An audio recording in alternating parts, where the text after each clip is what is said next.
8월 12일 울산 화요모임에 오신 여러분을 환영합니다. 우리 앞뒤 좌우로 인사 한번 하실까요? 반갑습니다. 잘 오셨습니다. 반갑습니다. 네. 이틀 동안 비가 많이 내리고 있는데도 우중에 이렇게 주님의 예배하고 싶고 울산 땅을 위해서 선교적 마음으로 예배하는 이 모임에 흔쾌히 나와주신 여러분 환영합니다. 말씀 한 구절 읽고 저희가 같이 주님을 예배하면 좋을 것 같습니다. 오늘 하나님께서 저에게 주시는 말씀은 요한복음 7장 37절에서 39절 말씀입니다. 신약성경 요한복음입니다. 7장 37절에서 39절까지의 말씀입니다. 세 구절이니까요. 저희 다 같이 한 목소리로 합독하면 좋을 것 같습니다. 요한복음 7장 37절에서 39절 말씀 다 찾으신 줄로 믿고 같이 읽도록 하겠습니다. 시작. 명절 끝날 곧 큰 날에 예수께서 서서 외쳐 이르시되 누구든지 목마르거든 내게로 와서 마시라. 나를 믿는 자는 성경의 이름과 같이 그 생수의 강이 흘러나오리라 하시니 이는 그를 믿는 자들이 받을 성령을 가리켜 말씀하신 것이라. 예수께서 아직 영광을 받지 않으셨으므로 성령이 아직 그들에게 계시지 아니하시더라. 아멘. 하늘에 구멍이 난 것처럼 비가 내리고 있습니다. 울산도 수해가 나는 지역들이 있어서 혹 수해는 나지 않을까 걱정도 되는데요. 이렇게 이틀 동안 비를 보면서 오늘 화요 모임에 하나님 어떤 마음으로 예배로 나아가면 좋을까 했을 때 생수라는 단어가 생각이 났습니다. 여러분 주님은 생수 되시죠? 아멘. 네, 주님 우리의 생명이십니다. 믿으시죠? 그런데 저희들 안에 그런 생수 되신 주님을 예배하고자 할 때 예수님께서 요한복음 7장에 이렇게 말씀하고 계십니다. 주님께서 외치셨다고 말씀하십니다. 누구든지 목마르거든 내게로 와서 마시라라고 말씀하시는데요. 요한복음 7장은 명절에 있었던 이야기입니다.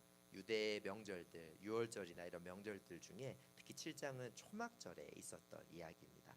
초막절 명절이 일주일 정도 진행되면서 37절에 보면 명절 끝날 곧 큰 날이라고 이야기하고 있습니다. 명절 일주일 중에 하이라이트가 되는 날, 7일째. 그래서 좀 찾아봤더니요. 초막절을 원래는 광야에서의 그것들을 감사하면서 초막을 치고 말씀을 기념하는 날이었는데 이 당시에 예수님 당시에는 성전이 있고 그러니까 초막절이 조금 그들 안에서 문화가 변화되어서 실로암 못에서 물을 떠와가지고 주님은 우리 광야에서 모세를 통해서 물 주신 분이시잖아요 이러면서 예루살렘 성전 제단에 물을 이렇게 부었대요. 그거를 6일 동안 계속 하다가 마지막 7일째에는 같이 화목제를 드리면서 번제를 드리면서 그렇게 축제를 마무리하는 초막절 행사가 있었는데요. 그 마지막 날 그날이 이제 물 의식이 없는 날인 거예요. 생명의 생수의 의식이 없는데 예수님께서 말씀하시는 겁니다. 누구든지 목마르거든 내게로 와서 먹어라. 충격적인 선포였겠죠. 그 사람들한테 이날은 물 의식도 없는데 예수님께서 내가 생수야라고 말씀하시는 거죠. 우리는 요한계시록까지 다 알고 있으니까 너무 옳은 말씀입니다 하겠지만 당시의 제자들과 예루살렘에 있던 사람들은 뭐지? 라는 생각을 했을 수도 있겠죠. 누구길래 자기가 생수라고 나한테서 와서 마시라고 하는 거지? 라고 말씀을 하시고 있는 것이죠. 그러면서 38절에 보면 나를 믿는 자는 성경에서 이렇게 말했던 것처럼 배에서 생수의 강이 흘러 나올 거다라고 말씀하십니다. 배에서 생수가 흘러 나온다라는 거죠. 이 두 가지 의미를 생각하면서 우리가 하나님 앞에 예배하면 좋을 것 같은데요. 주님은 생수이십니다. 아멘. 예수님께서 선포하셨습니다. 내가 생수다. 그러면서 나를 믿는 자는 배에서 생수가 날 것이다. 구약 성경에 보면 성전에서 물이 흐를 거라는 그런 선지서의 말씀들이 에스겔에도 있고 스가랴에도 있습니다. 그런 것처럼 그런데 왜 나를 믿는 사람 배에서 생수가 나지? 그것은 하나님을 믿는 사람, 이제 이 성전 시대가 아니라 개인이 믿는 사람이 성전이 되는 시대가 될 것이니까 당신이 온전한 성전이라면 당신에게 생수가 임할 것이고 그 생수가 당신을 통해 날 것이다 라고 이야기하는 것이죠. 여러분 예수전도단의 모토가 있습니다. 그를 알고 그를 알린다 입니다. 우리는 먼저 예배로 그를 알고 싶습니다. 아멘. 그리고 나중에 말씀이 선포되겠죠. 그리고 나중에 기도를 할 때는 우리의 배에서 생수가 나는 그런 일이 오늘 이 밤에 있었으면 좋겠습니다. 그럼 소망하십니까? 그렇다면 우리가 먼저 주님을 정말 생수 되신 주님을 내가 가라는 나의 거룩한 갈증이 있는가, 그 갈증을 가지고 주님 앞에 나아가십시다. 여러분 하루가 바쁘셨잖아요.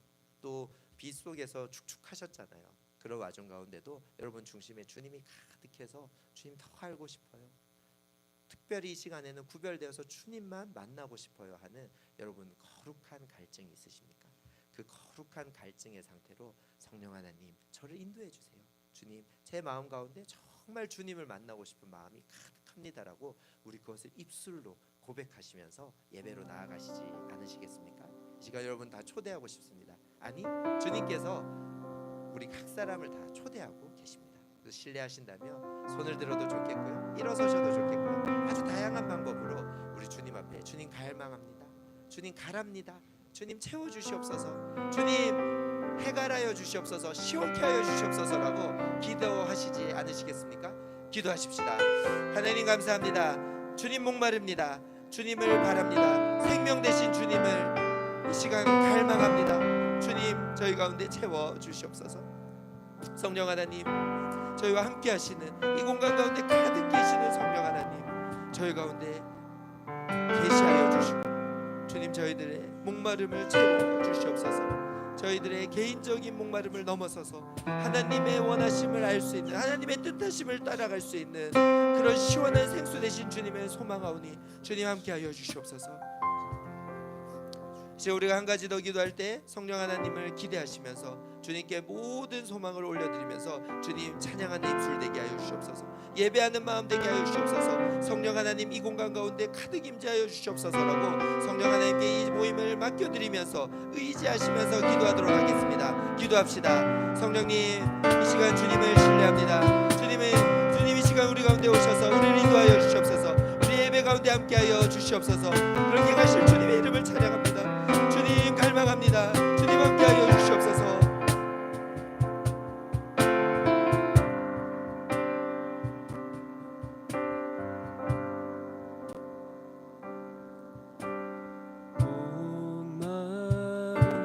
사슴 시내 물을 찾아 헤매이듯이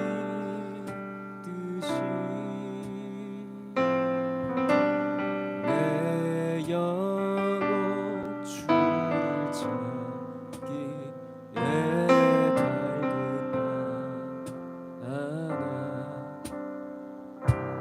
다시 한 번 더 목마른 사슴 시내 목마른 사슴 시내 물을 찾아 헤매이듯이 내 영혼 주를 찾기에 갈급하나. 우리 함께 고백합시다. 주님만이 나의 힘. 주님만이 나의 힘, 나의 방패, 나의 참 소망, 나의 온 전생 다 쳐서 주네.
귀한 나의 주님, 금보다 귀한 나의 주님, 만족 주신 주, 당신만이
내 마음 열어놓고 주의 임재 기다리며 오직 주만 경배하네.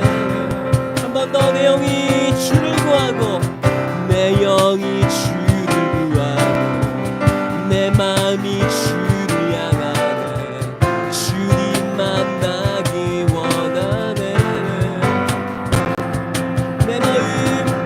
내 마음 열어놓고 주의 임재 기다리며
없는 나의 삶은 메마른 사막과 같네. 주 품에 날 안아주소서. 주의 그 사랑 없이 내 영혼 살 수 없네. 갈급한 내 맘 드립니다. 채우소서 주님, 채우소서, 채우소서. 주의 사랑에 목마르기에 채우소서, 채우소서. 주의 임재를 기다리니 채우소서, 채우소서. 주의 사랑에, 주의 사랑에 목마르니 채우소서, 채우소서. 주의 임재를 기다리니 채우소서, 채우소서. 주의 사랑에 목마르니 오 채우소서, 채우소서. 주의 임재를 기다리니 한 번 더 채우소서. 채우소서, 채우소서. 주의 사랑에 목마르니 오 채우소서, 채우소서. 주의 임재를, 주의 임재를 기다리니 우리 마지막으로 고백합시다. 채우소서. 채우소서, 채우소서. 주의 사랑에, 주의 사랑에 목마르니 채우소서, 채우소서. 주의 임재를 기다리니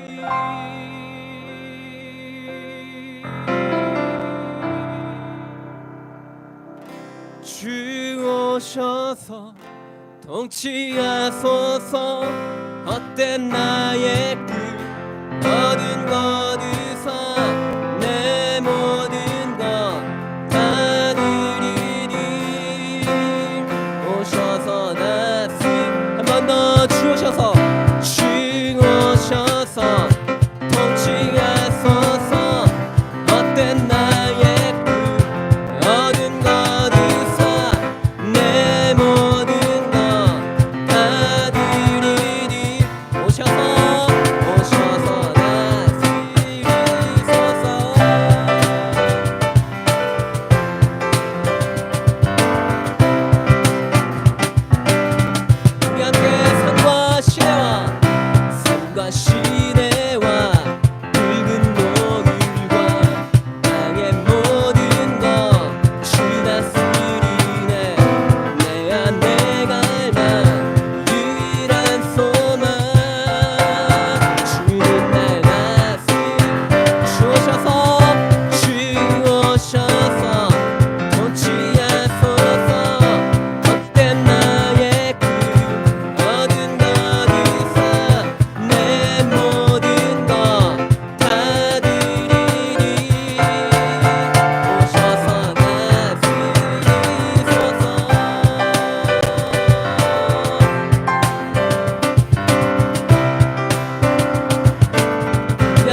다시 한번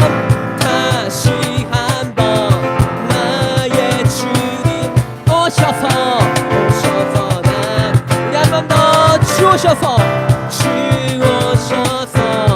통치야 어떤 나의 꿈 어느 내 모든 것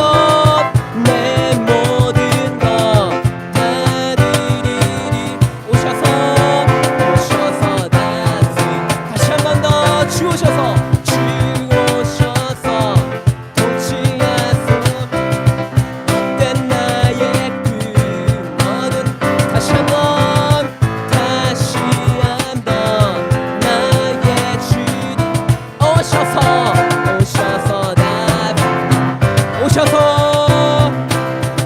오셔서 나 우리 한 번 더 마지막으로 오셔서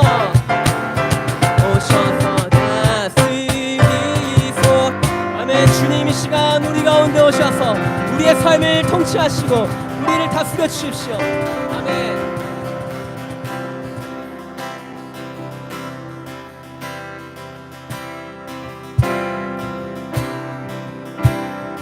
온 땅과 만민들아 주의 음성 듣고 모두 기뻐하라 산들과 나무들도 즐겁게 춤추며 승뼈쳐 다시 한번 온 땅과 만민들아 주의 음성 듣고 모두 기뻐하라 산들과 나무들도 즐겁게 춤추며 사랑과 정의를 주시는 주 영원한 그의 나라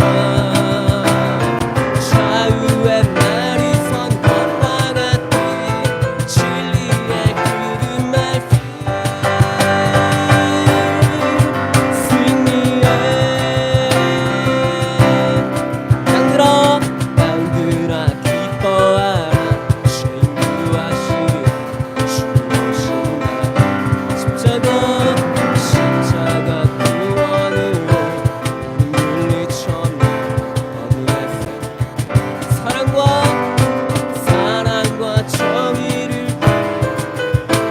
영원한 그의 나라 좌우의 날이 선 것과 같이 진리의 우리 한 번 더 사랑과 정의를 주시는 주 영원한 그의 나라 좌우의 날이 선 것과 같이 진리의 이름 말씀 승리의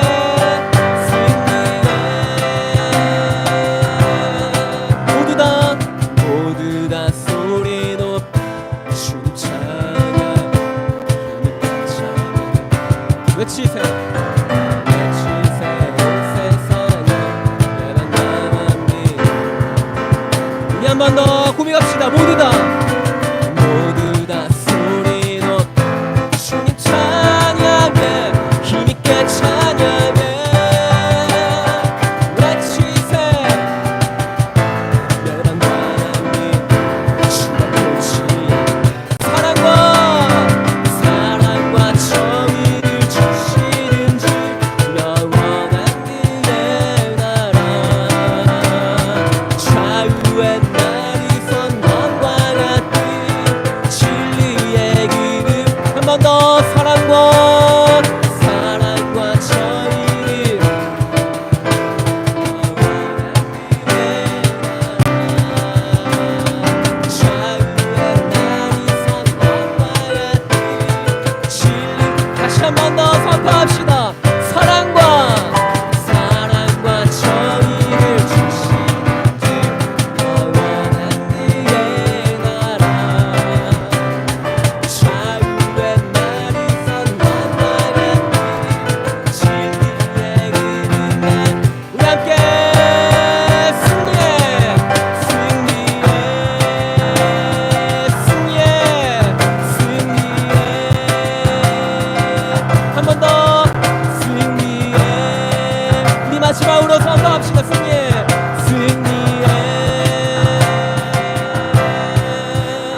주시는 주 영원한 그의 나라 좌우의 날이 검과 같은 진리의 그릇만 우리 한 번 더 사랑과 정의 주시는 주 영원한 그의 나라 좌우의 날이 검과 같은 진리의 이름 우리 한 번 더 고백합시다. 사랑과 정의 주시는 주 영원한 그의 나라 좌우의 날이 검과 같은 진리의 그분 말씀 승리의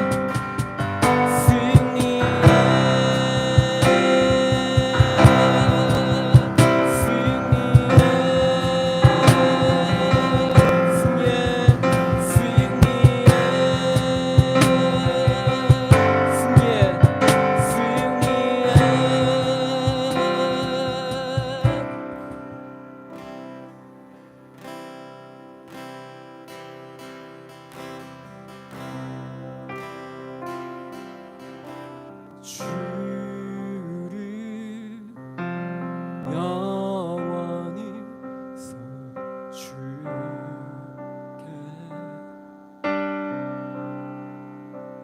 항상 주지하리 항상 주지하리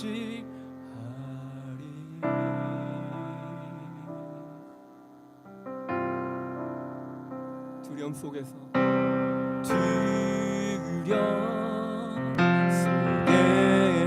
날 거치사 반석 위에 세우셨습니다. 반석 위에 날 세우셨네. 제발 고백합시다. 주를 영원히 송축해 주지하리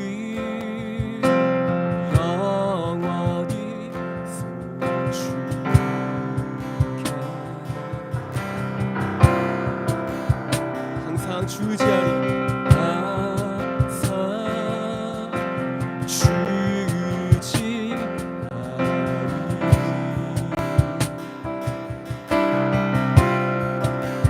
두려움 속에서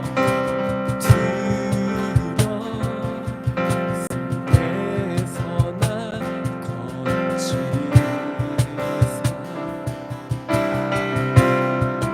반석 위에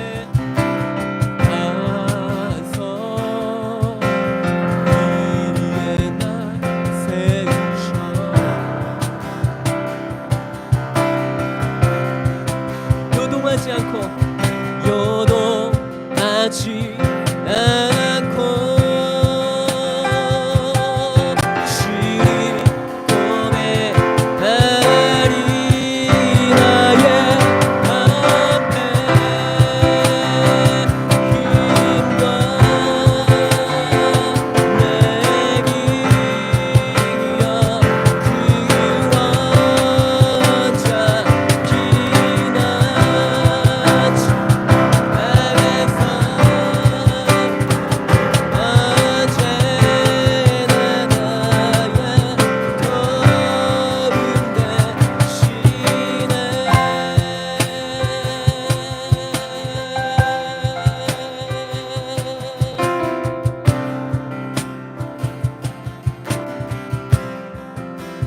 내가 삼월자 내가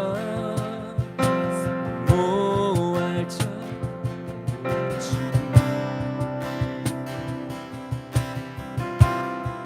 주와 같은 분 없습니다.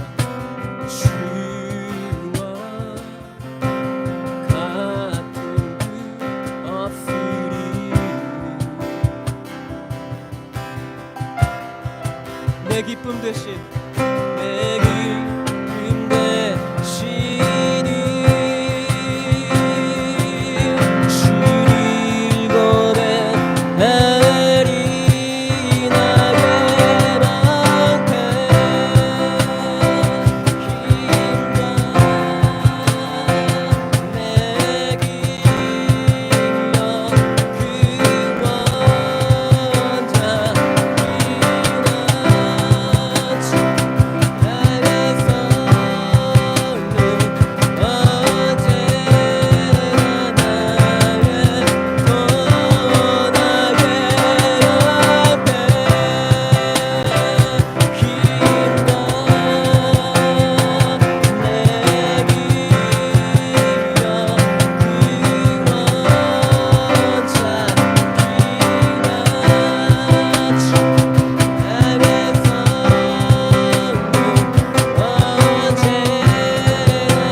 합시다. 요동하지 않고 요동하지 않고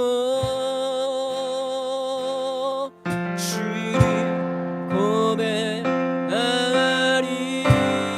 한 번 더 내 기쁨 되신 주, 내 기쁨 되시니 주를 고백하리. 우리 한 번 더 요동하지 않고 요동하지 않고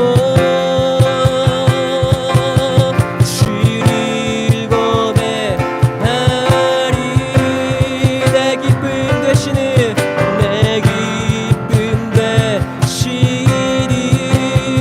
주를 고백하리. 주를 고백. 우리 함께 나의 방패, 나의 방패 힘과 내 길이여 그 원자 피나지 강한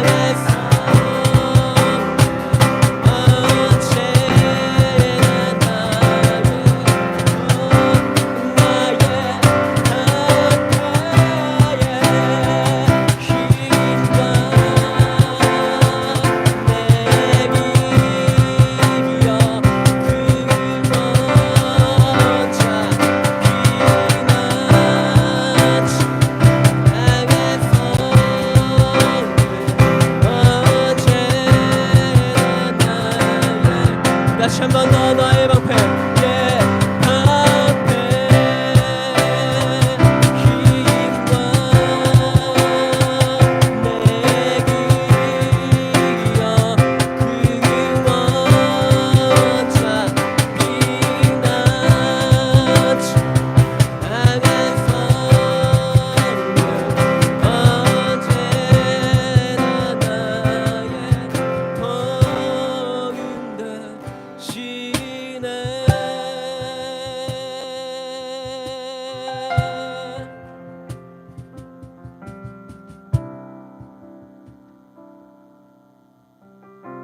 내 기쁨 되시는 내 기쁨 되시는 주를 고백하리. 주를 고백하리. 나의 방패 힘과 내 길이여 그 원자 피나지 강한 성 언제나 나의 도움 나의 방패 힘과 내 길이여 그 원자 피나지 강한 성 언제나 나의 도움 되시네.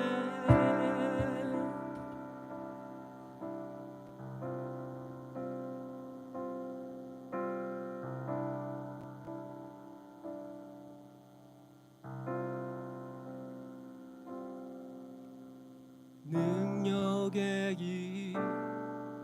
이름 예수, 권능 이름 예수, 모든 강력을 파는 모든 강력을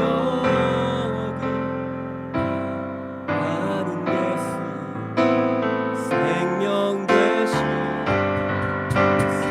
한 번 더 능력의 이름 예수. 능력의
능력의 이름 예수, 권능의 이름, 권능의 이름 예수. 모든 강력을 파는 모든 강력을 파하는 예수, 생명 되신 모든 이름 위에 뛰어난 예수, 모든 이름 위에 뛰어난 예수, 생명 되신. 우리 한 번 더 선포합시다. 모든 이름 위에 뛰어난 예수, 모든 이름 위에 뛰어난 예수, 생명 되신, 생명 되신 예수.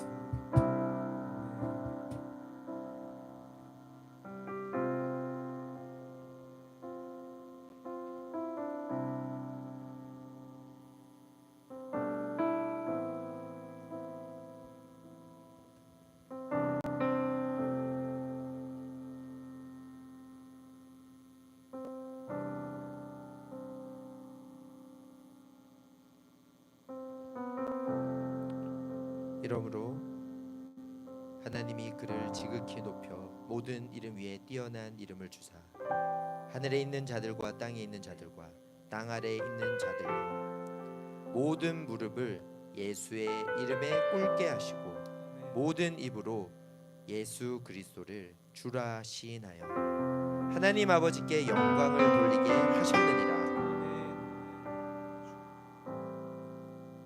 주님의 생명 되심으로 시작하여서 주님의 생수 되심을 우리가 고백하며 갈망하며 예배를 시작하였습니다. 주님의 이름의 높으심을 알게 하심에 감사를 드립니다.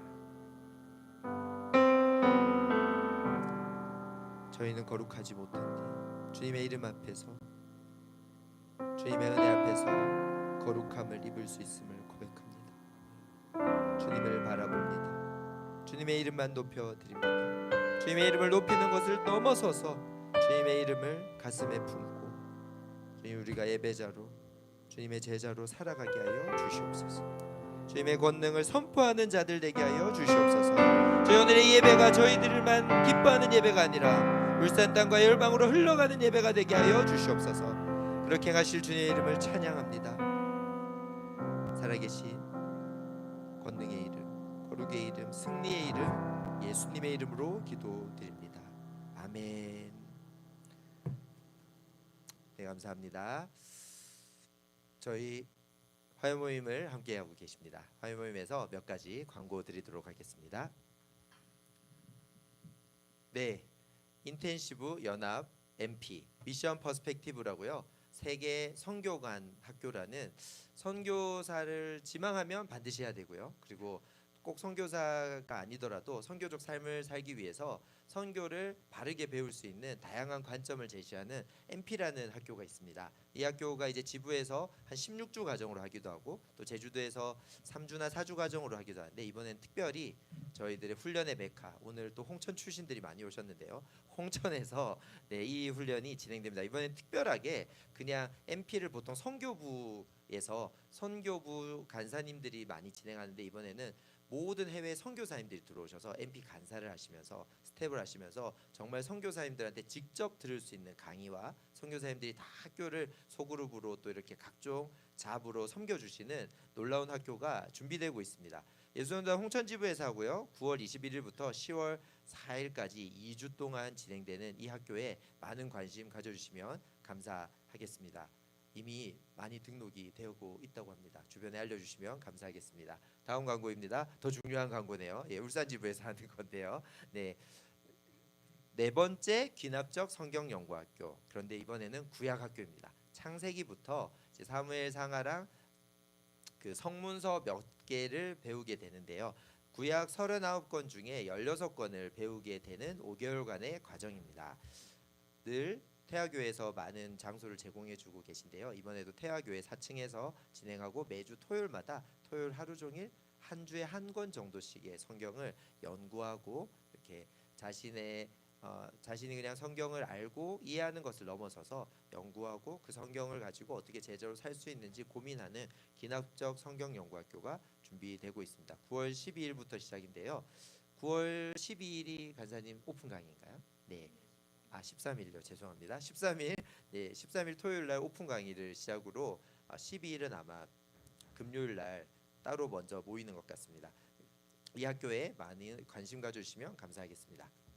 네, 다음 주 화요 모임은 아쉽지만 한 주 쉬어가도록 하겠습니다. 1년에 한 번 저희 예수원도단에 있는 전국의 모든 간사님들이 다 같이 모여서 총회 주간으로 보내는 주간입니다. 그래서 저희들도 나중에 다음 주 월요일부터 강원도에 올라가게 되는데요.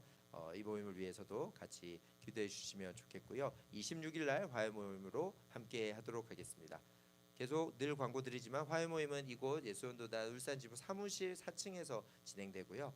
혹 오시는 것에 불편함이 있으시면 온라인으로도 보실 수 있다는 점 강조드리겠습니다. 네, 헌금 특송은 아니고요. 네, 특송 없습니다. 죄송합니다. 슬라이드를 바꾸지 않았네요. 헌금 기도하도록 하겠습니다. 들어오시면서 저기 헌금함이 앞에 있는데요. 헌금하셨을 수도 있고 또 혹 못하셨으면 나가시면서 하셔도 됩니다. 기도하도록 하겠습니다. 하나님 감사합니다. 주님, 저희들의 믿음의 고백으로 저희들의 가진 것을 구별하여 주님께 드립니다. 주님, 오늘 저희가 찬양했던 것처럼 예수님의 다양한 이름, 주님의 승리의 이름을 저희들이 선포하는데 말로만 선포하는 것이 아니라 저희들의 것들을 구별하여 드렸으니 하나님 나라에 사용되게 하여 주시옵소서. 저희들의 믿음의 고백을 받아 주시옵소서. 예수님 이름으로 기도드립니다. 아멘. 네, 이 시간에는 말씀을 듣는 시간입니다.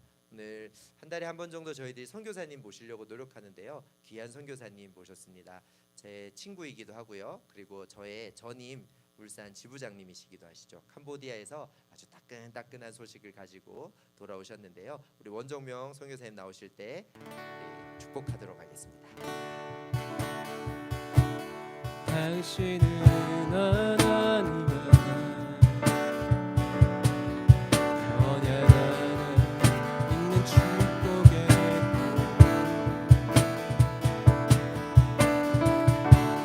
당신을 통하여서 열방이 주께 돌아오게 돼.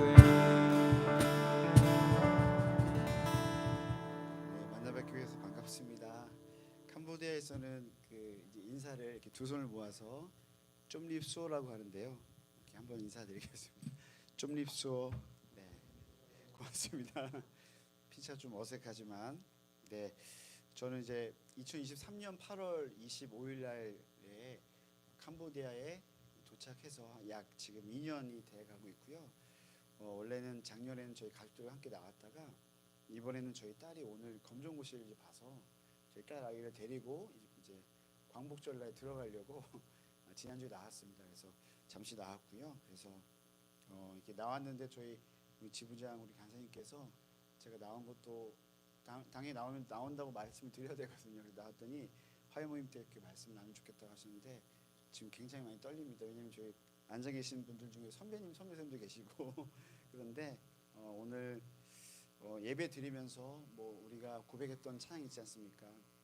예수님 우리의 방패이시고 피난처 되신다는 그 고백이 말씀에도 나누겠지만 우리 캄보디아의 여러 가지 지금 상황상 참 필요한 고백인 것 같습니다. 예배 드리면서 제가 잊고 있었던 고백, 제가 이제 작은 단위의 어떤 교회나 어떤 대상을 놓고만 기도하다가 오늘 예배 드리면서는 캄보디아 땅이 지금 어쩌면 굉장히 두려워하고 누구에게 손을 잡아야 될지 모르는 그 열국 가운데 굉장히 좀 어려운 가운데 있는 그 상황 가운데 오늘 불렀던 찬양의 고백이 참 많이 이렇게 마음에 울림이 있는 것 같고 그리고 그걸 예배를 드릴 수 있다는 게 참 너무 감사한 시간인 것 같습니다. 그래서 원래 친정집에 오면 여러 가지 그 감회가 새롭지 않습니까? 근데 오늘 저는 예배 드리면서 우리 간사님들이 얼마나 귀한 또 이 부르심을 지키고 있는지에 대해서 다시 한번 너무 감사한 마음이 들었고요. 그래서 좀 예배드리는데 좀 이렇게 마음이 좀 그렇더라고요. 너무 감사한 마음인 것 같습니다. 오늘 나누고 싶은 말씀은 우리 누가복음 4장 16절에서 20절까지의 말씀인데요.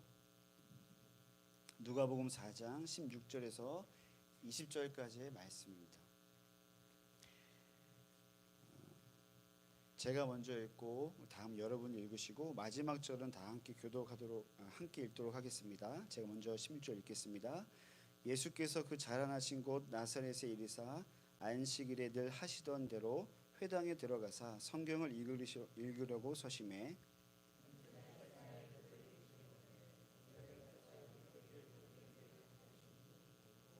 주의 성령이 내게 임하셨으니 이는 가난한 자에게 복음을 전하게 하시려고 내게 기름을 부으시고 나를 보내사 포로된 자에게 자유를 눈먼 자에게 다시 보게 함을 전파하며 눌린 자를 자유롭게 하고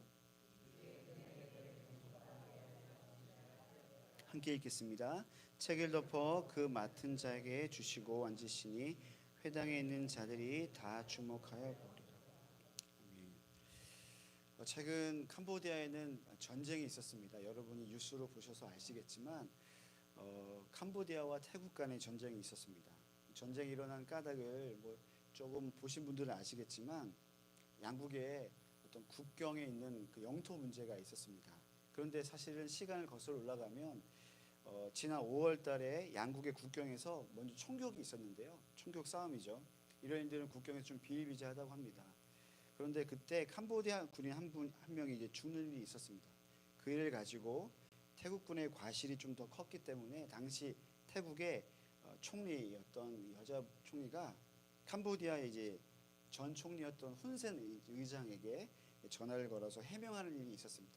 그때 해명할 때 태국 총리가 역사적으로 보면 태국 그 지금 총리 직무정된 총리가 탁신 그 분의 딸인데 훈센이라는 이 가문과 정치적으로 굉장히 엮여 있는 친밀한 관계라고 합니다. 그런데 이렇게 사과하는 발언을 할 때 이제 자신의 총리에게 굉장히 어떻게 보면 친하지 않는 굉장히 좀 반대 세력일 수 있는 그 군부에 대해서 다소 부정적으로 발언을 했고, 근데 그거를 이 캄보디아 훈센 의장이 통화 내용을 녹음하게 됩니다. 그리고 유출하게 되죠.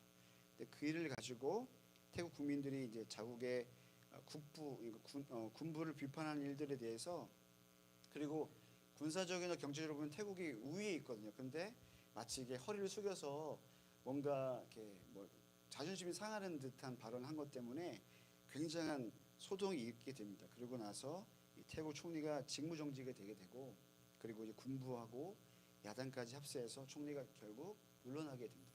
물론 지금 물러나지 않았지만 직무정지인 상태죠. 그런 이후에 양국의 관계가 아주 굉장히 나빠지게 됩니다. 그러다가 여러 가지 일이 있었는데요. 태국에서는 캄보디아에 깔아놓던 인터넷을 철수하기도 하고, 그리고 캄보디아는 그동안 이제 벼르고 있었던 어려움을 표출하기 위해서 수입과 수출을 금지하게 됩니다. 그러다가 7월 23일 날 이 문제에 발단이 된 태국 군인 5명이 지뢰에 밟힌 일들이 있게 됩니다. 그래서 부상당하게 되는데, 이때 태국이 이 지뢰가 캄보디아가 새로 심어놓은 지뢰라 이렇게 주장하게 되고, 캄보디아는 그게 아니다, 오래전에 심어놓던 지뢰다, 이렇게 공방을 벌이게 되다가 결국 그 다음날 이것이 명분이 돼서 군사 충돌이 일어나게 됩니다. 여기까지 보면 그냥 이제 오래 있었던 군사 충돌이라 생각하는데, 저도 이제 캄보디아를 알아가는데요. 이 오랜 국경 분쟁에 대한 그 다툼은 오랜 역사에 있었다고 합니다. 시간을 거슬러 올라가면 약 세계 2차 세계대전이 끝나고 종결된 이후에 당시 캄보디아는 프랑스의 어떤 그 노예처럼, 그러니까 프랑스의 식민지 하에 있었습니다. 그래서 프랑스가 철수하면서 당시 태국의 시암 왕조라고 하는 그 태국과 캄보디아 땅의 국경을 이렇게 긋게 됩니다. 긋게 되는데, 원래 긋게 됐을 때 지금 문제 발달되는 그 사원을 이렇게 쉽게 말하면 태국 것을 이렇게 그었는데, 놓고 보니까 그 문서에는 그렇게 그어지지가 않아요. 그 경계를 그었을 때 오히려 캄보디아 땅으로 이렇게 경계를 긋게 된 거죠. 그거를 나중에 몇 년 후에 태국이 알게 되는 거죠. 그러면서 이 땅은 원래 우리 땅이다, 이런 땅 분쟁에 대한 이 어려움이 있었던 겁니다. 그러면서 어려움이 있었는데, 문제는 뭐냐면 국제법으로는 그 땅이 캄보디아 땅으로 인정이 된 거예요.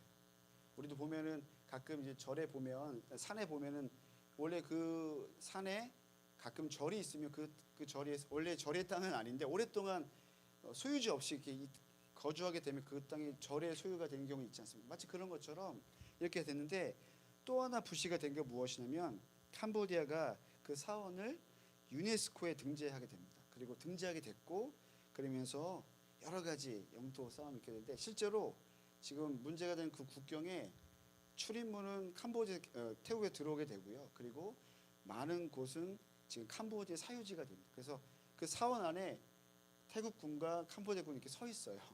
근데 경계가 이렇게 확 거진 것도 아니고 그러면서 여러 가지 어려움이 있었는데 문제는 전쟁이 명분이 필요했는데 아까 말씀드렸던 것처럼 초반에 캄보디아 군사가 죽고 그리고 자신의 총리와 또 국가를 아주 어렵게 한 자존심 상한 일들을 인하여서 그것이 명분이 됐던 것이죠. 감사하게도 지금은 전쟁이 멈춰졌고 휴전이 되었습니다. 그런데 문제가 있는데 지금은 태국은 모르겠지만 캄보디아는 좀 여러 가지 시끄러워요. 언론전이 시작된다는 느낌입니다. 실제로 제가 캄보디아에 있을 때 한국 뉴스를 보지 않습니까? 근데 캄보디아 사람은 당연히 자기 편이 돼주길 바라잖아요. 또 한국 사람들을 되게 좋아하는데 그때 한국 뉴스가 어쩔 수 없었겠지만 태국에 이로운 그 보도를 하게 됩니다.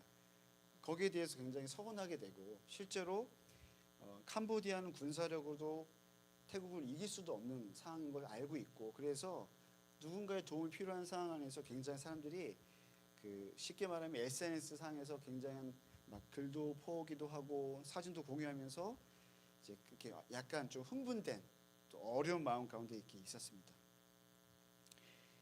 제 3자 입장에서 보면 민심을 좀 가라앉혀야 되는 양국의 지도자들이 오히려 이 상황을 좀 이용하는 것 같은 느낌을 지우지 못하는 느낌입니다. 그래서 실제로 캄보디아에서는 그 뭐라고 할까요?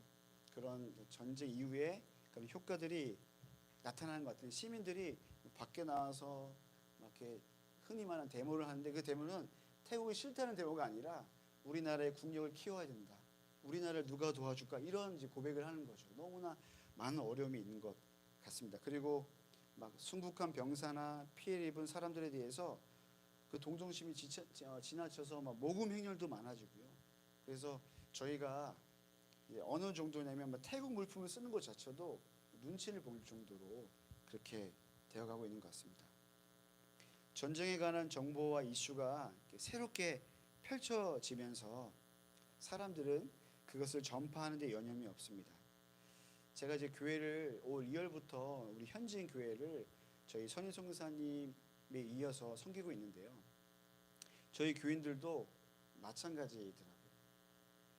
그래서 저는 이제 한국으로 출발하기 전에 그때가 너무 과열된 상태여서 저희 교인들을 이렇게 모아놓고 제가 봐도 왜냐면 저랑 그 SNS 어떤 그 패로 시작하는 그 SNS를 같이 이용하고 있는데 그 프로필 사진을 다 국기로 바꾸고 그리고 이제 공유하는 내용이나 사진도 사실일 수도 있지만 제가 볼 때 사실이 아닐 수 있는 자극적인 내용을 계속 공유하는 거예요. 그리고 어떤 저희 교인들은 되게 순수한데요. 태국 사람과 싸우고 있어요. SNS에서. 저희가 잘못 알고 있다. 우리가 잘못했다. 그래서 어느 정도냐면 그 슬로건이 있었어요. 그 당시 캄보디아에서. 타이 어택 퍼스트. 태국이 먼저 쳤다. 그러니까 전쟁의 빌미가 된 게 중요한데 그러니까 한국에서 뉴스를 보도했을 때도 저도 아직까지 확인되지 않았지만 실제로 누가 먼저 공격했냐 이게 중요한 거잖아요. 근데 이제 캄보디아에서 왜 그런 정서가 있냐면 캄보디아는 절대 먼저 칠 수가 없어요. 군사력이 안 돼요. 전투기도 없습니다.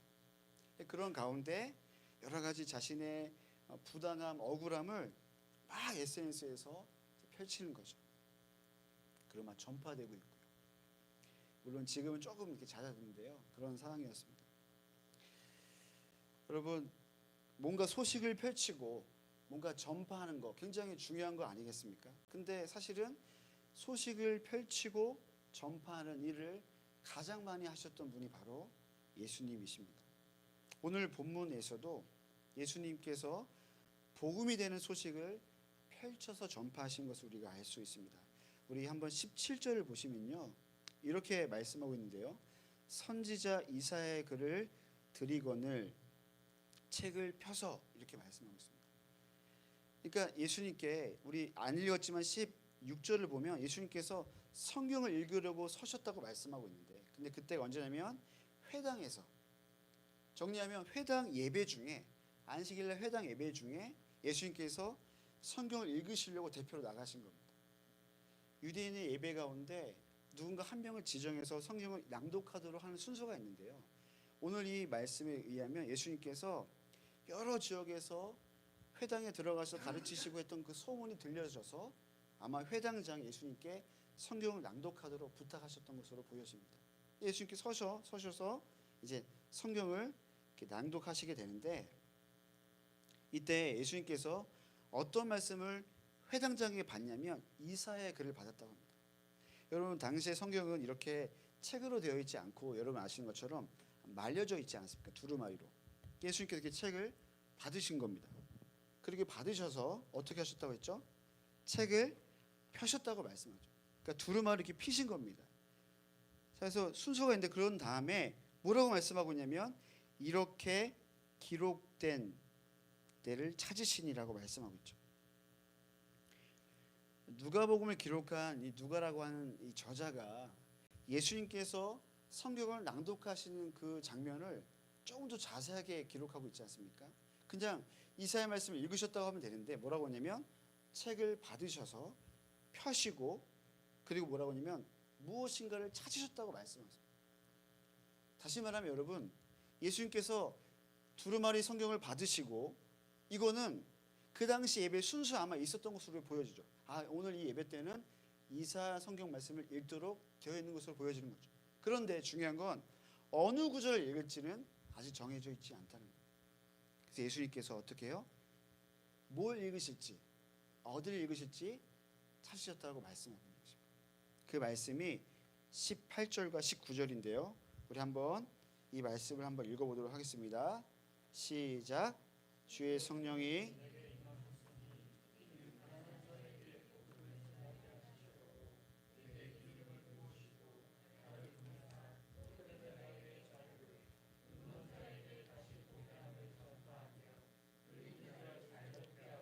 주의 은혜를 전파하게 하려 하심이라. 아멘. 예수님께서 낭독하신, 예수님께서 찾으신 말씀은 바로 이사야서 61장 1절과 2절에 해당되는 말씀입니다. 펼쳐 읽으신 이사야 말씀의 내용을 보면 다음과 같습니다. 주의 성령이 나에게 임했다. 그리고 나에게 기름을 부으셨다고 기록하고 있는데요, 여기서 말하는 내게, 나에게란 바로 예수님 자신을 뜻하시는 거죠.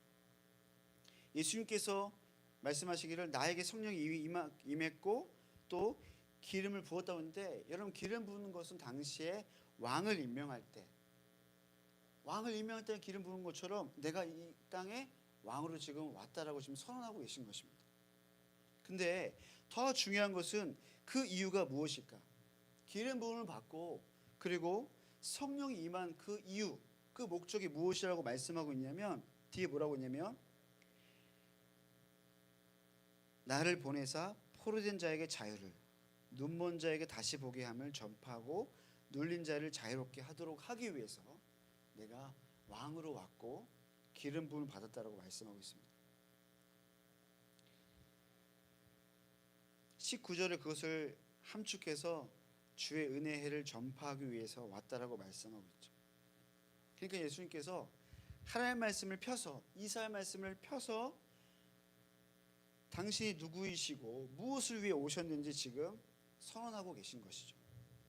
그것은 사람들에게 복음을 전하시고 또 사람들을 자유롭게 하기 위해서 오셨다는 것인데, 그 자유가 필요한 자가 누구냐면 가난한 사람. 여기서 가난한 자라고 하는 성경의 내용은 실은 돈과 사람에게 포로나 노예처럼 살아가고 있는 사람들이고, 실제로 사회적으로 매장당하고 소외당한 사람들, 약자들, 그리고 눈이 멀고 몸이 아픈 그런 병든 사람들을 치유하도록 하기 위해서 예수님께서 오셨다라고 지금 말씀하고 있는 것입니다.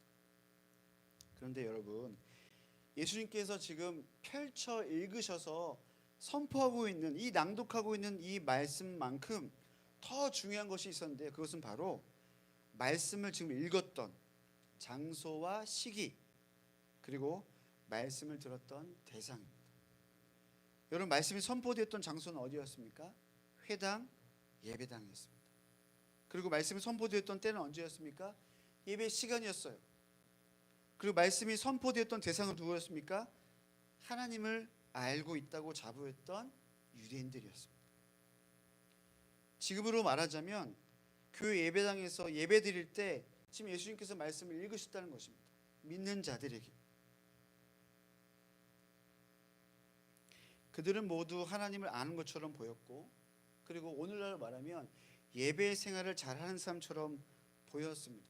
그런데 왜 예수님께서 그들에게 이 말씀을 선포하시고 그리고 다시 한번 이야기하셨을까요? 성경에는 기록되지 않지만 우리가 잘 아는 것처럼 이들이 그 말씀대로 살지 않았기 때문입니다. 실제가 달랐다는 것입니다. 유대인들은 몸과 마음이 아픈 사람들에게 하나님의 말씀을 전하지 않았던 것입니다. 아픈 자들의 질병과 삶의 문제가 오히려 그들의 죄된 행실 때문이라며 오히려 그들을 율법 가운데 자유롭지 못하도록 만들었던 것입니다. 그러면서 그들은 여전히 예배를 드리고 있었고 하나님의 말씀 또한 그 율법이라는 그 말씀 또한 그들에게 항상 펼쳐져 있었습니다. 하지만 그들은 회당 밖에 있는 어쩌면 문제가 있어 보이는 사람들에게 그 귀한 복된 소식을 전하지 않았다는 것입니다. 아니 그보다 더 큰 문제는 사람들에게 찾아가지 않았다는 것입니다. 복된 소식이 펼쳐져 있었지만 사람들은 그 소식이 필요한 그 사람들에게 찾아가 말씀을 펴서 선포하지 않았다는 것입니다. 최근 저희 교회에 좀 큰 소식이 있었는데요. 뭐 좋은 소식보다 좀 어려운 소식인데 제가 개인적으로 기도 편지 보내드리는 분들은 아마 아실 텐데요.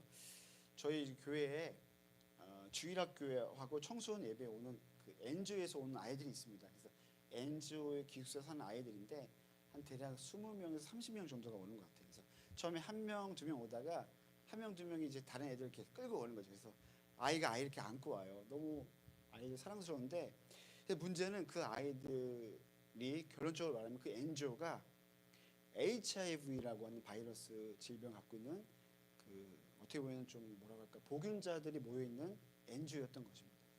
근데 그거를 저희가 몰랐다가 최근에 이제 알게 된 거죠. 그들과 한 1년 반 정도, 2년 정도 동고동락했는데요. 이 소식이 전파된 이후에 저희 교회 성도들에게 큰 충격이 있었습니다. 이제 이 일을 알게 된 계기는 되게 NGO에 살던 아이가 기숙사 밖까지 살고 있었는데요. 이 아이가 주일 이제 예배 끝날 때쯤 항상 이제 밥을 먹고 오후에 봉사하러 가려고 오는데요. 그날따라 너무 살이 빠져 보이는 거예요. 그리고 누가 봐도 정말 아파 보였어요. 그래서 주일이니까 다음날 월요일날 병원 한번 같이 갔습니다. 그래서 갔는데 제가 그 정도 언어 실력 못 되거든요 아직. 그래서 막 의사가 뭐라고 얘기하시는데 영어도 얘기하고 캄보디아 얘기하는데 둘 다 혼란스러워요. 그래서 일단은 코로나 검사도 하고 피 검사도 하고 다 했는데 폐렴이라고 이제 딱 나타났어요. 근데 이제 폐렴이라는 걸 이제 알았고 여러 가지 다 찍고서 기다리고 있는데 그 작은 동네 병원이었는데 한 여자 간호사 분이 이 친구랑 막 얘기를 하는 거예요. 알고 보니까 이 간호사가 이 청년의 오래전 교회 선생님이었던 겁니다. 그래서 이제 막 얘기하는데 이제 의사 선생님 마지막 이제 검진 끝나고 약을 주기 전에 뭔가 얘기하기 원했던 것 같아요. 그래서 폐렴인 것은 그때 알았는데 의사분이 뭔가 한 가지 더 얘기하고 싶은 거예요. 그래서 저한테 잠깐 이렇게 가까이 오라는데 제가 이제 알아듣지 못하니까 저희 통역을 도와주시는 우리 캄보디아 우리 교인에게 전화를 걸어서 통화를 하게 됩니다. 그때 이제 알게 된 거죠. 이 친구가 HIV 바이러스라는 거를 그때 이제 알려준 겁니다. 그러니까 저도 몰랐는데요. 이 바이러스를 확인하려면 이 바이러스 확인을 위한 검사를 해야 되는데 그땐 그 검사를 했던 게 아니었던 거예요. 그러니까 그 간호사가 아마 우리 의사분이 기뜸을 해준 걸로 제가 느껴져요. 그래서 그러고 나서 저희 성도가 알게 되고 저도 이제 알게 되면서 아이에게 이제 물어봤어요. 왜 그 사실을 숨겼어? 이렇게 물어봤더니 저희 교인이 물어본 거예요. 그랬더니 이 아이가 체념하듯이 뭐라고 말하냐면 자기가 말하면 교회에서 안 받아줄 것 같아서 말하지 않았다는 거예요. 그래서 그렇게 시작하고 그게 월요일이었거든요. 그 다음에 이제 그때는 전부 다가 이사가 그런 거라 몰랐었어요.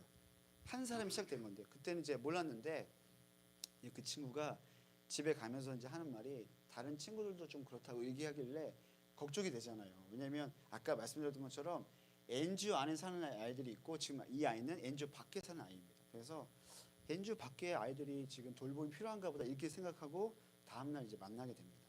만나고 대화하는데 그때 다 알게 된 거죠. 전체가 그런 아이들이고 그리고 이거는 사실 비밀 유지가 필요한 내용인데 저희가 이제 알아버렸으니까 아이랑 같이 얘기하다가 아이가 놀라지 않게 알게 된 거죠. 그때 화요일이었는데요. 전도행 팀이 오기로 한 10일 전입니다. 한국에서. 제가 어떤 생각이 들었냐면 이걸 어떻게 해야 될지 모르는 거예요. 그래서 제가 바로 우리 울산지부에 이윤정 우리 간사님께 전화를 걸었어요. 간호사시거든요. HIV 바이러스가 뭔지도 모르니까 제가. 그래서 이제 확인받고 그게 어떤 건지 이제 알게 됐는데 문제는 저희 교인들에게 이걸 알려줘야 된다는 거예요. 숨길 수가 없는 겁니다. 그렇죠? 아이들 다 아이들과 함께 봉사했고 했던 거예요. 알리고 했는데 어떤 성도님들 울기도 하고 놀래기도 하고 당황스럽기도 하기도 하고 막 이런 일들이 있으면서 결론을 지어야 되잖아요. 결론을 지어야 되는데 결론을 낼 수가 없는 거예요. 무슨 얘기냐면 저는 이것을 극복하고 넘어갈 수 있다고 생각했어요. 그런데 그 병을 갖고 있다는 사실보다 그 병이 있다는 인식이 더 무섭더라고요. 그래서 일주일간 너무 힘들었던 것 같아요. 뭐가 힘들었냐면 결론을 알 것 같아요. 아이들이 교회 오지 못하는구나. 이제 예전과 같은 함께 예배드리고 밥을 먹는 거는 이제 불가능하겠다는 걸 우리 성도들과 함께 만나고 하면서 제가 알아버린 거예요. 이해가 되는 건 이 성도님들도 믿음이 없어서가 아니라 그 인식 자체가 너무나 어려운 겁니다. 그래서 어떤 방안이 없을까 해서 두 가지 방안을 가지고 이제 NGO에 찾아가게 됩니다. NGO에 찾아가서 똑똑똑 노트하고서 그때도 가게 된 것도 아이들 약을 타는 문제 때문에 가다가 감사하게 그 직원들을 만나서 막 얘기했어요. 근데 이분들도 저희가 알았던 사이 놀랬더라고요. 그래서 제가 자초지종을 설명하고 이렇게 해서 했더니 두 가지를 말씀드렸고 하나는 저희가 그 NGO 기관에 와서 주일날 예배를 드리겠습니다. 이거 한 가지 있었고 두 번째는 주일날 교회 오는데 우리 그 아이들만 위해 예배를 저희가 준비하겠습니다. 이렇게 했는데 이제 거기는 홍콩 NGO다 보니까 상위에 보고를 해야 되더라고요. 그래서 답을 기다리다가 이제 한국 팀이 왔고 그 한국 팀과 또 여러 가지 보호를 위해서 약간 좀 격리를 했거든요. 한 주 교회를 이제 못 왔는데 아이들이 2주가 지났거든요. 근데 이제 3주째 제가 알게 됐어요. 아이들이 다른 교회에 다니고 있다는 걸 듣게 된 거예요. 근데 이제 그때 제 마음이 굉장히 좀 처음 느끼는 감정이죠. 그러니까 제가 아이들을 내모는 건 아닌데 아이들이 어떤 느낌이었을까? 아이들이 갑자기 우리 서로 이별한 인사도 못했는데 물론 NGO와 관계를 하면서 아직 답을 기다리고 있는 상황인데 아이들의 그 연약감을 덮어줄 만한 저희의 믿음 있는 담력이 없다는 걸 제가 이제 인정하면서 참 많은 좌절을 했던 것 같습니다. 네.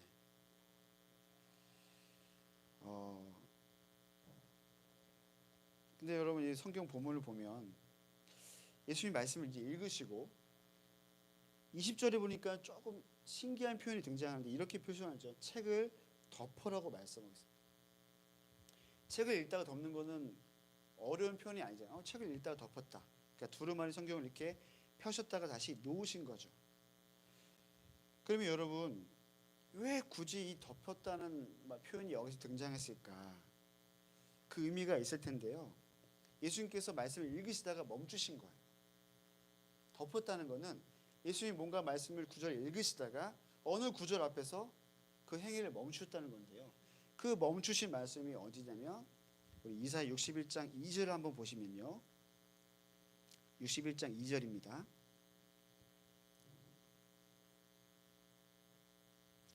네, 이렇게 말씀하고 있죠. 여호와의 은혜의 해와 우리 하나님의 보복의 날을 선포하여. 그러니까 예수님께서 이사야 두루마리 성경을 읽으시다가 멈추신 그 시점은 어디냐면 우리 하나님의 보복의 날을 선포하여 그 앞에서 책을 두루마리 성경을 놓으셨다는 겁니다. 제 식으로 표현하면 예수님께서 이 성경을 읽으시다가 스탑, 멈추신 구절이 바로 우리 하나님께서 심판하신다, 그 내용을 멈추셨다는 겁니다. 읽지 않으셨다고 말씀하고 있죠. 앞서 설명드렸던 것처럼 어디를 읽으실지 구절을 찾으셨던 예수님의 의도가 있으셨잖아요. 그 의도와 명분을 갖고 성경을 읽으시다가 멈추신 예수님의 목적도 있다는 것입니다. 심판을 선언하셔도 되는 것인데 왜 멈추셨을까? 여러분, 그 이유를 우리가 알고 있지 않습니까? 왜냐하면 예수님께서는 지금 이 세상을 심판하러 오신 게 아니라 구원하러 오셨기 때문입니다. 심판하시려면 예수님이 이제 십자가에 죽으셨다가 부활하시고 다시 하늘로 올라가셨는데, 지금 예수님께서는 이 세상을 구원자로 오셨다고 말씀하고 있는 것입니다. 요한복음 3장 17절 말씀은 이렇게 말씀하고 있습니다. 하나님이 그 아들을 세상에 보내신 것은 세상을 심판하려 하심이 아니요 그로 말미암아 세상이 구원을 받게 하심이라 라고 말씀하고 있습니다. 여러분, 예수님은 세상이 구원을 받도록 하기 위해 오셨고, 지금 오셨던 것을 지금 말씀으로 지금 내가 왔다라고 선언하고 계신 것입니다. 그래서 하나님께서 보복하신다, 심판하신다는 그 소식을 분명하지만 그것을 어떻게 해요? 잠시 유보하시고 심판이 반드시 오실 것인데, 심판이 오기 전에 세상이 구원을 받도록 주의 은혜가 흘러가도록 하기 위해 지금 내가 이렇게 왔다라고 선언하고 계신 것입니다. 말씀을 정리하고 싶은데요, 여러분, 예수님께서 우리를 구원하시기 위해 은혜의 말씀을 펴셨습니다. 예수님은 그 말씀을 펴셔서 읽으심으로 구원의 대상이 그 회당 안에 있는 사람들뿐만 아니라, 예배당 안에 있는 사람뿐만 아니라 그 밖에서 스스로 올 수 없는 사람들, 가난한 사람, 포로된 사람, 병든 사람, 눌린 사람, 어차피 이 땅에서 몸과 영혼에 문제가 있는 모든 사람들이라고 선포하고 계십니다. 제가 저희 교회 그 NGO 아이들을 겪으면서 제가 깨달은 거, 제가 느꼈던 거 뭐냐면, 정말 이 땅에는 아직도 우리가 믿는다고 하는 그 공동체가 벽이 높을 수도 있겠구나. 어쩌면 우리가 몰랐던 그 사실로 돌아가고 싶은 그 심정이 드는 것처럼 스스로 뭔가 주 앞에 들어올 수 없는 자들이 많다는 것을 느끼게 되는 것 같아요. 사랑하는 여러분, 우리가 주님 말씀을 들었다면, 그리고 주님 말씀 우리 삶 가운데 펼쳐져 있다면, 그 말씀을 들어본 적 없는 자들에게 선포하실 우리의 책임이 있다는 것을 믿으시기 바랍니다. 주님께서 우리 삶의 말씀을 펴셨던 그 까닭은 우리를 자유케 하신 것뿐만 아니라 어쩌면 우리 가족에게, 그리고 우리 가까이 있는 그 사람에게 그 말씀을 펴서 우리의 삶으로 나타내도록 하기 위해서 우리를 보내셨다고 믿습니다. NGO 그 안에 있는 아이들은 제가 지키지 못했다고 하는 여러 가지 미안함과 지금도 그 답을 기다리고 있는데요, 하나님의 은혜로 NGO 밖에 살고 있는 아이들 지금 4명, 2명이 그들이 자취방을 얻어 살고 있거든요. 아주 조그만 방에. 이 일이 터지고 나서 처음으로 그들이 집에 가보고 나서 그 집을 또 보고서도 굉장히 좀 너무 미안한 이런 감정이 또 올라왔는데요. 그래서 지금은 그 NGO 밖에 살고 있는 그 아이들 18살부터 20살 나이 되는, 자기들이 돈 벌고 있고요. 근데 이제 한 끼도 이게 먹는 것도 굉장히 뭐라 할까, 도움도 필요하고 또 부모도 안 계시고. 참고로 여러분, 이 아이들의 HIV 바이러스는 우리가 생각하는 그런 성적인 그런 죄 때문이 아니라 그 혈액 그 주사 바늘이 잘못 감염돼서 부모의 유전돼서 이렇게 온 바이러스고요. 안타깝게도 아이들 돌볼 어른들이 없다는 걸 이제 알게 됐어요. 그래서 저희 집과도 가깝고 해서 교회가 전체로 아이를 섬기기 시간이 필요하니까 저하고 아내가 그 아이들과 이렇게 평일날 예배를 드릴 수 있게 되었습니다. 너무 감사한 일이죠. 그래서 이제 알게 되는 겁니다. 내가 알지 못하는 사람들이 여기저기 많이 숨어 있구나. 그런 분들과 주님의 사랑을 나누는 것은 되게 당연한 건데, 제가 그것을 잊고 있었던 것을 깨닫는 시간을 갖게 되는 것입니다. 여러분, 또한 예수님은 심판의 소식을 잠시 덮으셨습니다. 왜냐하면 세상의 구원을 받도록 하기 위함이시죠. 여러분 잘 아시죠? 덮는다는 건 너무나 어려운 일입니다. 우리가 누군가 연약함을 덮는 것, 또 우리가 무언가 알고 있는 것을 덮는 것, 그거 굉장히 어려운 거 우리가 알고 있습니다. 그런데 오늘 예수님께서 덮으셨던 그 까닭을 제가 반복해서 말씀드리고 있잖아요. 중요한 명분을 위해서, 누군가를 살리기 위해서 덮으신 것이죠. 제가 여러분에게 간곡히 짧은 2년간의 캄보디아 경험을 통해서 나누고 싶은데요. 여러분 삶에 덮는 은혜가 있기를 바랍니다. 연약한 사람의 연약함을 덮어주시길 바라고요. 혹 강해 보이는 사람의 강함도 넘겨주십시오. 우리 에너지가 거기에 쏠리게 되면 우리 인생의 많은 시간에 그것에 그 화평함을 누리지 못하는 가운데 어려움을 갖게 되는 거죠. 화평함이 필요한 자들이 아직도 많이 있다는 것을 기억하시면 좋겠습니다. 마지막으로 하나님께서는 우리를 복음이 펼쳐져야 할 곳에 보내시기 원하신 것을 기억하시면 좋겠습니다. 제가 2년의 그 짧은 캄보디아의 시간이 어떤 시간이었을까 생각해 보면 그런 생각이 들더라고요. 너무 빨리 지나가기도 했는데 제가 딱 중간에 있는 것 같아요. 영어도 잘 못하고 캄보디아도 잘 이렇게 못하고 한국어도 지금 막 버벅이고 있고, 그런데 그런 건 있는 것 같아요. 제가 오늘 예배드리면서 느낀 건데요. 하나님이 각 사람마다 주신 그 부르신 거 은사가 했던 건 있는 것 같습니다. 그래서 눈짓으로 알아듣고요. 그리고 지금 내가 저 아이를 도와줘야 되는구나, 이렇게 빨리 움직여 가고 있고요. 사람마다 주신 은사가 다르지 않겠습니까? 그래서 저는 주일날 아이들과 공을 차고 있고요. 또 때로는 이제 우리 흔히 말하는 역할이 있어도 청소도 하고 있고, 이건 저한테 어려운 일이 아니거든요. 마치 그런 겁니다. 하나님께 우리 주신 그 은사 부르심이 있는 것을 가지고 그 땅과 그 사람들을 섬길 수 있다는 것이 오늘 우리가 이 땅을 딛고 있는 주의 부르심인 줄 믿습니다. 우리 같이 좀 기도하면 좋겠는데요.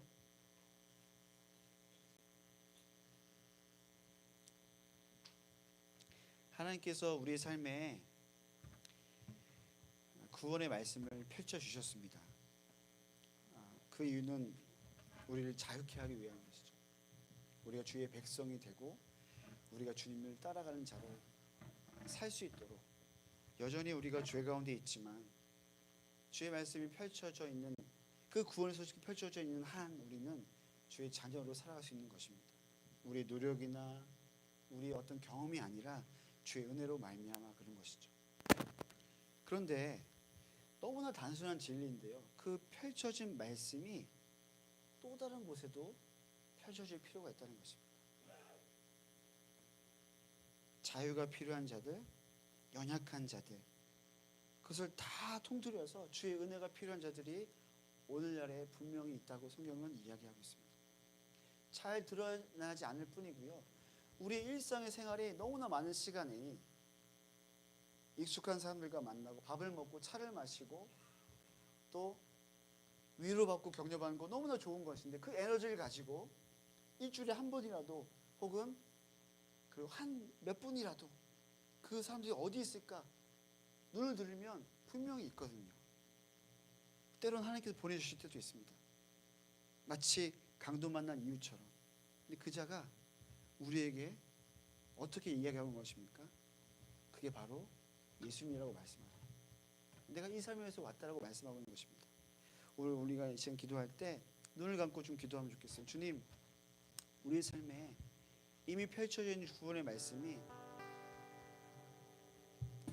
우리 일상에 내가 미처 알지 못한, 하지만 펼쳐져야 되는 그 사람에게 흘러갈 수 있도록 우리의 눈을 열어주시옵소서. 우리의 마음을 열어주시옵소서.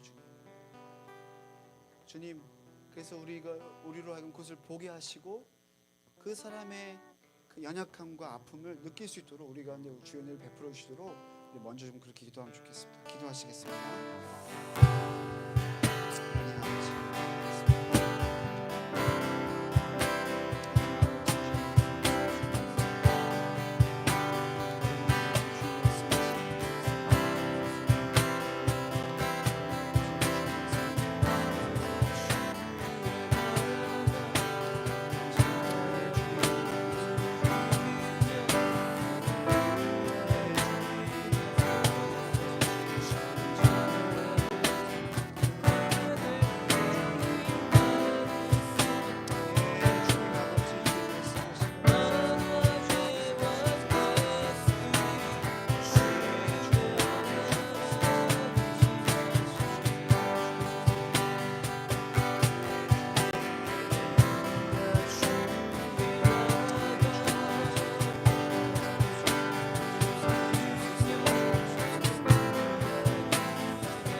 19절 말씀에 예수님께서 그 말씀을 덮기 전에 선언하고 계십니다. 내가 온 이유는 주의 은혜의 해를 전파하기 위함이라고 말씀하고 있습니다. 이 말씀 우리의 삶에도 동일하게 적용하는 줄 믿습니다. 여러분 삶에 주의 은혜의 해가 흘러가기를 소망합니다. 여러분 삶에 주의 말씀의 지식이 전파될 뿐만 아니라 그 주의 은혜가 강같이 흘러가기를 소망합니다. 우리 같이 기도하실 때 주님, 우리의 삶에, 우리의 일상에, 우리가 거하는 그 모든 곳곳마다 주의 놀라운 은혜가 흘러가게 해 주시옵소서. 우리의 삶까지 주님, 우리의 주의 은혜를 넘치게 해주시고 우리를 덮으셨던 주의 은혜가 우리의 삶과 우리의 일상 가운데 넘치도록 흘러갈 수 있도록 다시 한번 기도하겠습니다.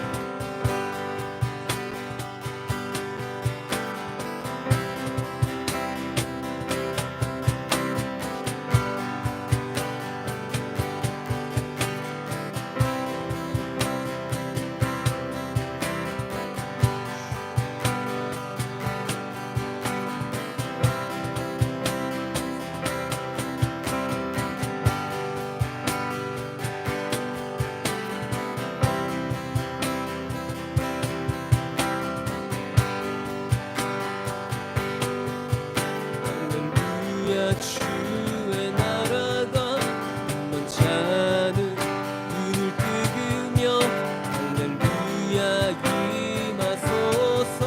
저는 자는 그가 내리니 나는 선포하리.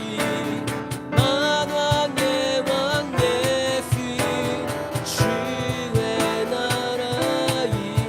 한 번 더 선포합시다. 할렐루야 주의 나라가, 할렐루야 주의 나라가 먼저 하는 눈을 뜨으며 할렐루야 임하소서.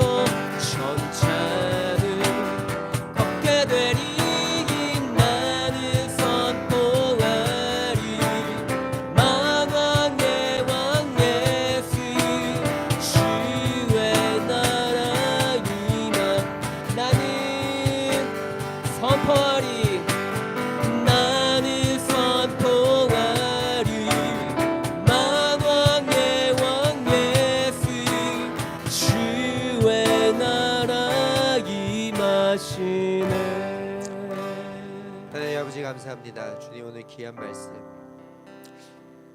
어쩌면 주님께서 예수 그리스도께서 오신 이후에 저희들이 정말 받들어야 될 말씀, 주의 성령이 내게 임하셨으니 이는 가난한 자에게 복음을 전하게 하시려고 내게 기름을 부으시고 나를 보내사 포로된 자에게 자유를, 눈먼 자에게 다시 보게 함을 전파하며 눌린 자를 자유롭게 하고 주의 은혜의 해를 전파하게 하려 하심이라 라는 이 말씀, 주님, 저희들이 주님의 성령이 저희들에게 임하기는 간절히 바라면서 이 말씀을 펼쳐서 저희들의 삶에 적용하고 남들에게 가난한 자를 찾으려고, 포로된 자를 찾으려고, 눈먼 자를 찾으려고, 눌린 자를 찾으려고, 은혜가 필요한 사람을 누구인지 찾으려고 하지 않았다면 주님, 저희들의 회개를 받아 주시옵소서.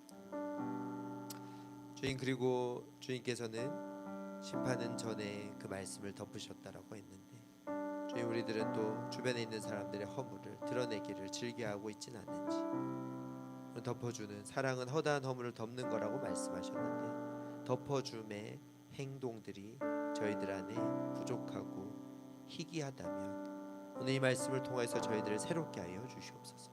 저희들의 삶의 가장 자그마한 자리부터 주의 이 복음이 펼쳐져 있는지, 이 펼쳐진 복음을 주변에 전하는지, 그리고 누군가에게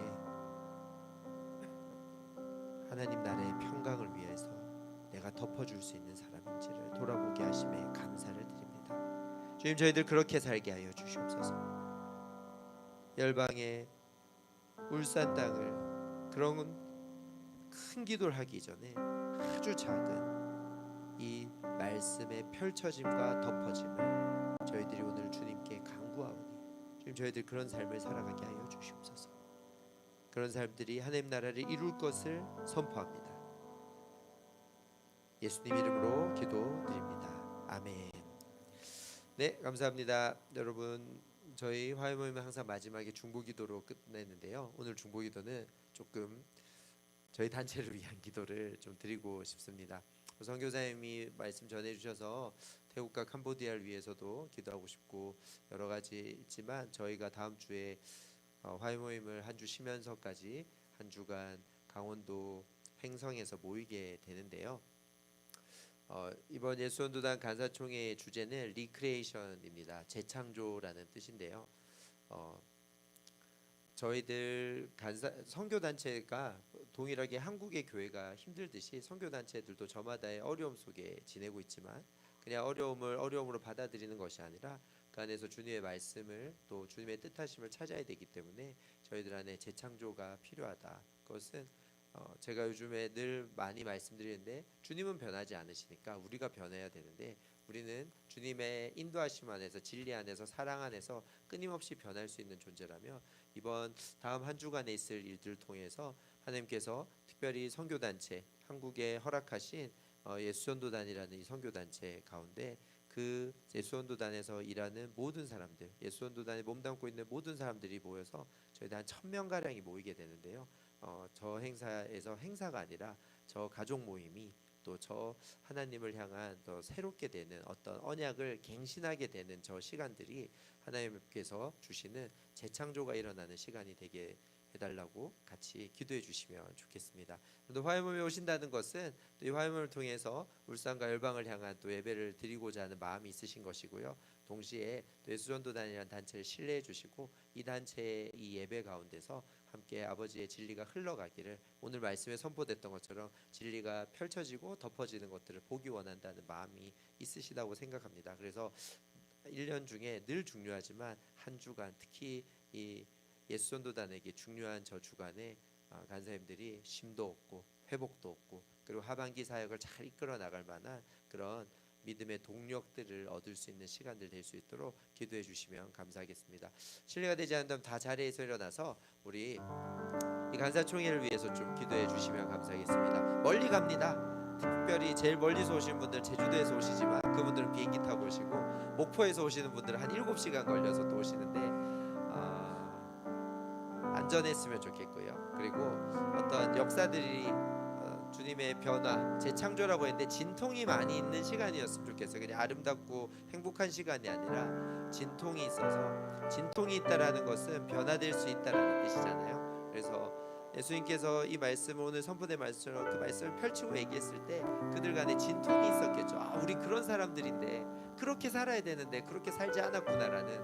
그래서 주님께서부터 오는 주님으로부터 오는 변화 아주 아름다운 깨어짐이 있을 수 있고 깨어짐 속에 재창조가 일어날 수 있는 특별한 시간 되게 해달라고 예수원도단을 또 지지하신다면 같이 기도해 주시면 감사하겠고 예수원도단을 또 넘어서서 우리나라에 많은 선교단체가 있습니다. 전 세계에서도 정말 선교단체가 정말 힘있게 일어났던 곳이고 또 지금도 여전히 있는 그 한국 땅 가운데 이 선교를 지향하는 공동체들이 일종의 신학적 용어로는 파라처치라고 하죠. 이 움직이는 교회들이 더 건강해질 수 있도록 같이 기도해 주시면 좋을 것 같습니다. 시간 기도하면서 자연스럽게 마지막 찬양하면서 화해모임을 마치도록 하겠습니다. 기도하겠습니다. 기도합시다. 하나님 감사합니다. 주님 다음 주에 있을 예수전도단의 전국 간사총회 가운데 함께하여 주시옵소서. 주님 저마다 그를 알고 그를 알린다라는 뜻 안에서 선교의 하나님을 위해서 하나님 나라를 위해서 자신의 삶을 드리고 있는 간사님들이 모여서 간사님들의 가족들이 모여서 쉼을 얻고 함께 재창조라는 주제 안에 아버지 앞에 나아갈 때 주님 깨어짐이 있게 하여 주시옵소서. 주님 힘을 빼게 하여 주시고 아버지의 것으로 덧입게 하여 주시옵소서. 주님의 말씀처럼 펼쳐지고 덮어지는 일들이 가능한 그런 놀라운 아버지의 시간이 되게 하여 주시옵소서. 그렇게 하실 주님의 이름을 찬양합니다. 주님 안전하게 하여 주시고 이 모든 과정 가운데 4박 5일의 이 모든 과정 가운데 주님께서 역사하여 주시고 주님이 처음과 마지막이시니 이 행사의 모든 시간들을 주님이 주관하여 주시옵소서.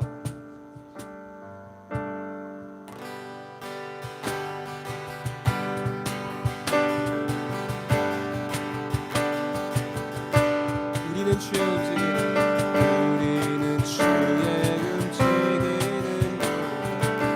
이곳은 주님을 안전히 내가 기도하는 모든 땅 위에서 하나님 예배받이 그날이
나를 고대하네.